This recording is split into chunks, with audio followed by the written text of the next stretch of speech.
afternoon, good evening, traders from across the globe, and welcome to the 898th installment of Short-Term Trading Live with Oscar. Hello, traders. Hello. And look what's on the board. New York City, baby. I am heading to New York this evening. I will see you all from New York. I will spend the next 2 weeks there.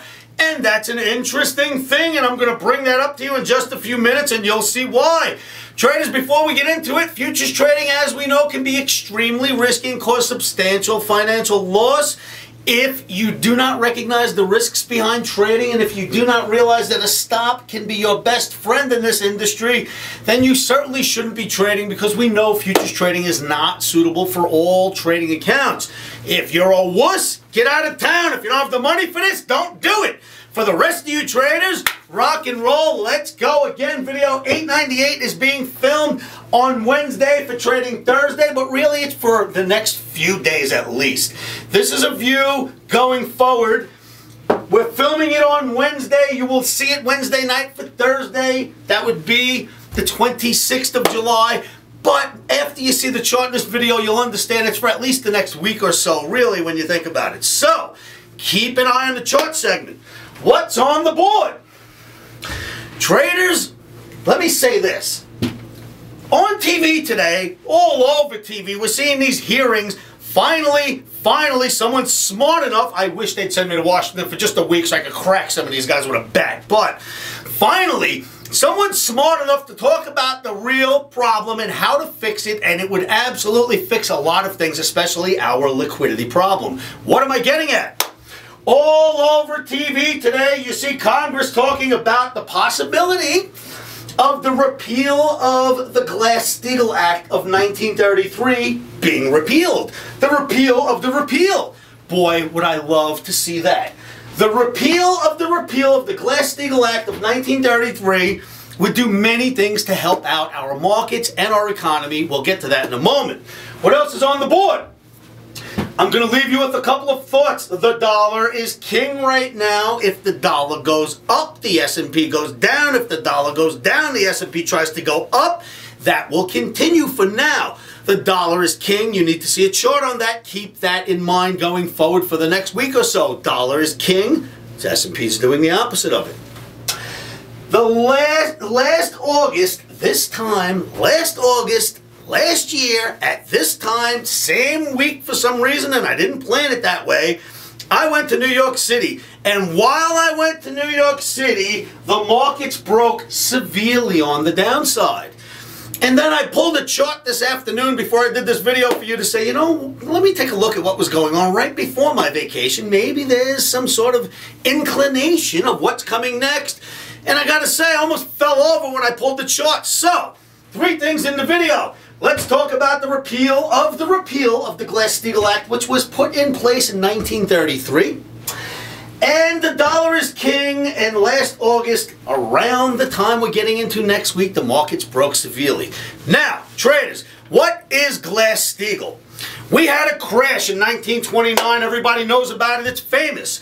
After the crash, an act was put together. Henry Steagall, Carter Glass, 2 senators came together. These guys were brilliant. And here's what they said in 1933.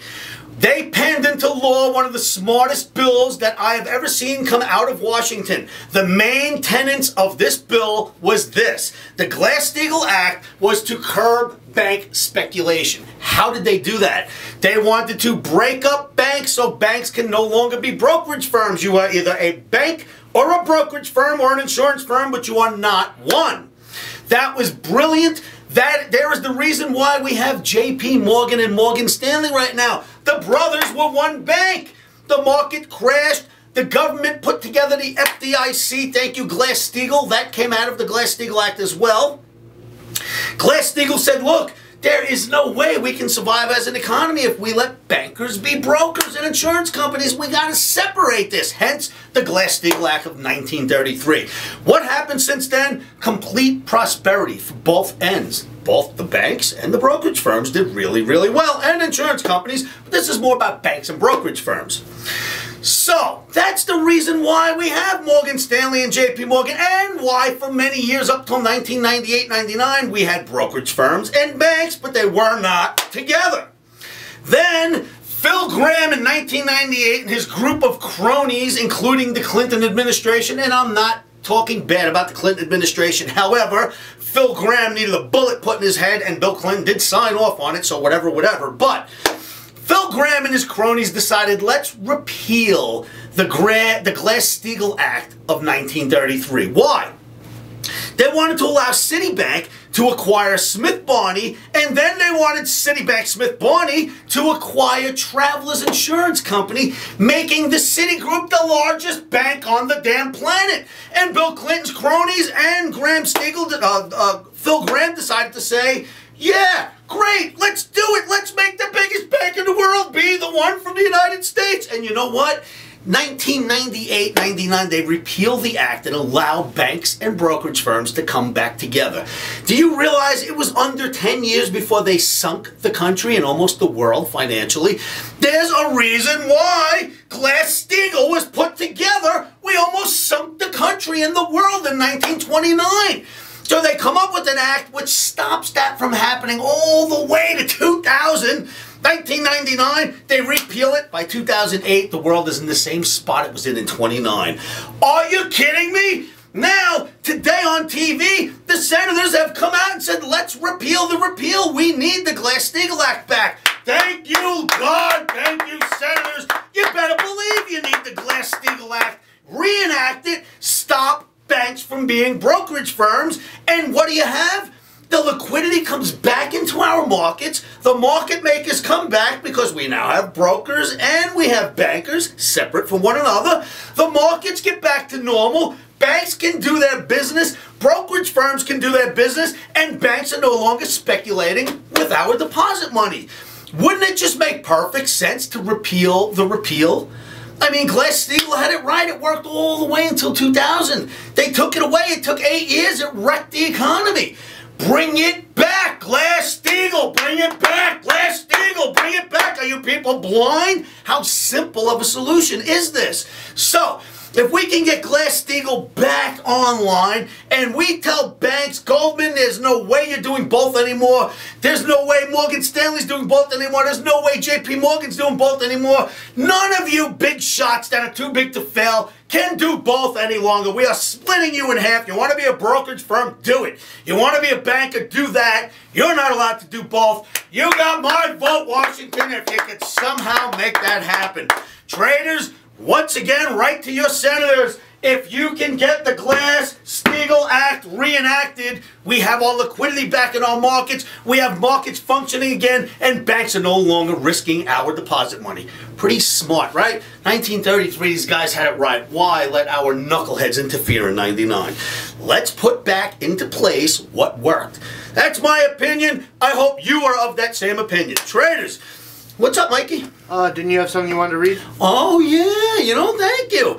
While I'm looking at this Glass Steagall Act, and of course I remember all of this. I truly remember this out of my head. I got it all in my head. I remember when it happened. If any of you know me, I was protesting in 99 when they were trying to make this happen. I thought it was the worst thing that could happen, but I didn't know that this would be the result. I didn't know we'd crash. I just thought they'd get too powerful for us to control. In reality, the banks got too big to handle themselves. They got too big for our government to regulate and crushed the economy. We need Glass Steagall to come back. Now, here is Mr. Phil Gramm in an interview, the guy who repealed the Glass Steagall Act and allowed Citibank to acquire Smith Barney, to acquire Travelers, and allowed the Morgan Brothers and anybody else who wanted to get back together. Wrong, wrong, wrong. Here's the guy who helped that get into law with Bill Clinton, Phil Gramm, and here's what he says. In an interview with Capital Commerce, I read it today, it says, Phil Gramm, what do you make of the Treasury Secretary Henry Paulson's proposal this morning for changing how the financial industry is regulated? Phil Gramm, I've looked at it. Senator McCain has a group of advisors looking at it. I better wait until the consensus is reached on that. Next question. Mr. Gramm, on a related point, there has been harping as of late that your repeal of the Glass Steagall Act in 1999 was good. Was that a good idea in retrospect, yes or no? You know what Phil Gramm's answer is? Was it a good idea to repeal the Glass Steagall Act? We've seen the end result, right? Here's his answer. I see no evidence whatsoever that the subprime problem was in any way caused by making our financial structure more competitive by allowing banks and securities companies and insurance companies to compete with one another and against one another. I have seen no evidence whatsoever to substantiate that claim. Bullshit, you liar! You are the guy who took that, wrecked the act, then you wrecked the economy by letting that happen, and you don't see any crosshairs here. You don't see any intersection of what you did and where our economy is today. You are a lying piece of turd. Traders, with no further ado, let's go look at some charts. Okay, traders, two thoughts I want to leave you with before I go on my little journey to New York City.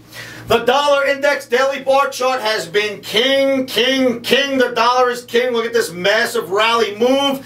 Had a nice bull flag, broke out of the bull flag, but left a little gap and it ran up, right?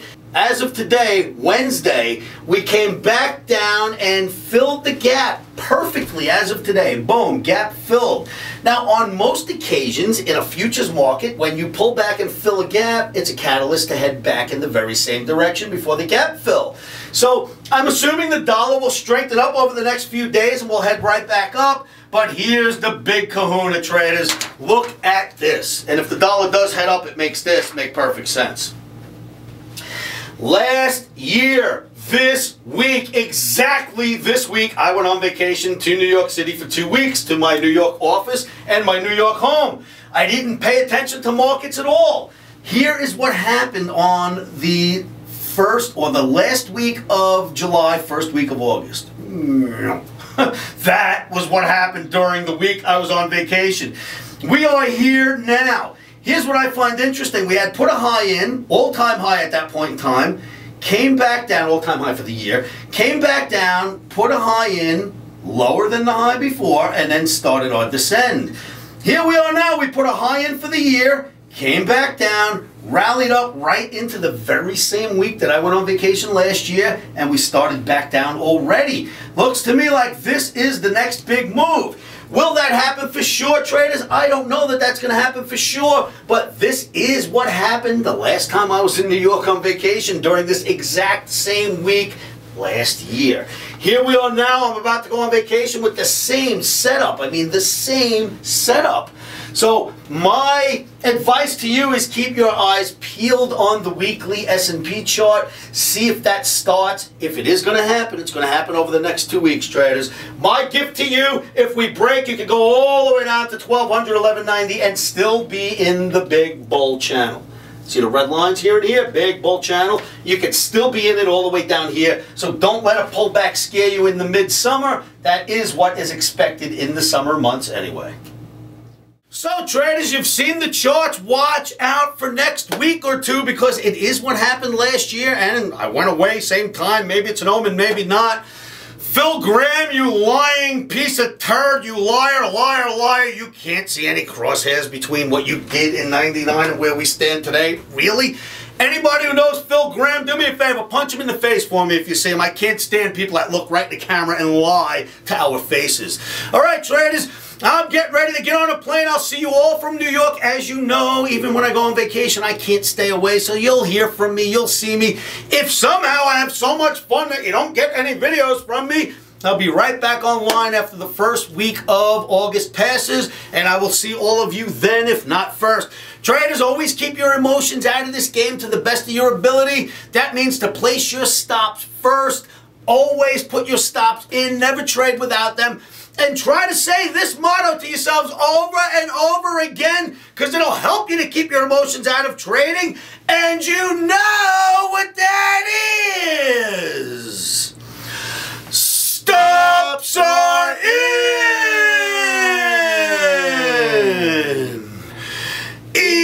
Emotions are out. Traders, thank you so much for watching. And remember, write to your senators, repeal the repeal of the Glass Steagall Act.